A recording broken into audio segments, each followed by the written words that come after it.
سنی حضرات اس بات پر رفع الیدین نہیں کرتے کہ امام حنیفہ دوسرے اماموں سے 40 سال پہلے آئے تھے، کیا ان کی دلیل مضبوط ہے؟ میں اس کے اوپر گفتگو کر چکا ہوں. امام بخاری یا امام حنیفہ کون پہلے ہے؟ مسئلہ امام بخاری یا امام حنیفہ کا تو نہیں ہے، مسئلہ تو ہے نبی علیہ السلام کا.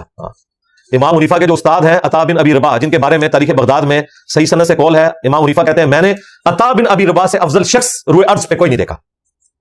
اور یہ اس بات کی دلیل ہے کہ امام حنیفہ نے کسی صحابی کو نہیں دیکھا ہوا، ورنہ وہ اس کا نام لیتے، انہوں نے تابعی کا نام لیا. تو عظیم مرتبے والے تابعی ہیں عطا بن ابی رباح، جن کی حدیث ہے سنن کبری البیہقی میں کہ عطا بن ابی رباح رکوع میں جاتے وقت اور رکوع سے اٹھتے وقت رفع الیدین کرتے تھے.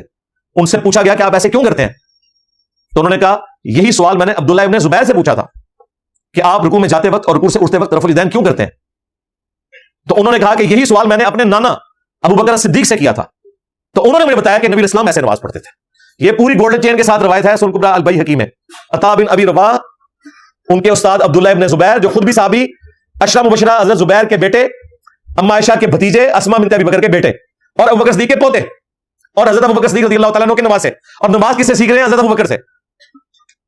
اس سے اہل حدیث حضرات بڑے وسوخ کے ساتھ رفع الیدین کی چین ثابت کرتے تھے کہ دیکھیں جی عطا بن ابی رباح تو امام حنیفہ کے استاد ہیں، اور ان کے استاد ہیں عبداللہ ابن زبیر، اور عبداللہ ابن زبیر تو صحابی ہیں، انہوں نے حضرت ابوبکر سے نماز سیکھی، حضرت ابوبکر نے نبی علیہ السلام سے سیکھی.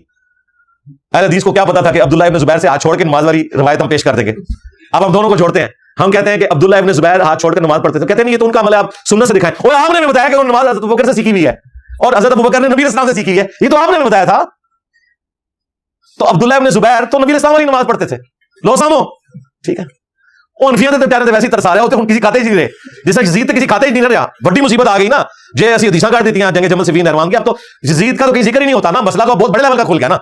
تو لہٰذا اب یہ رفع الیدین مسئلہ پیچھے رہ گیا ہے، اب مسئلہ آ گیا ہے ہاتھ چھوڑنے تک. بات جو ہے عبداللہ ابن زبیر تک پہنچ گئی ہے، اور پھر حضرت ابوبکر سے ہوتے ہوئے نبی علیہ السلام تک.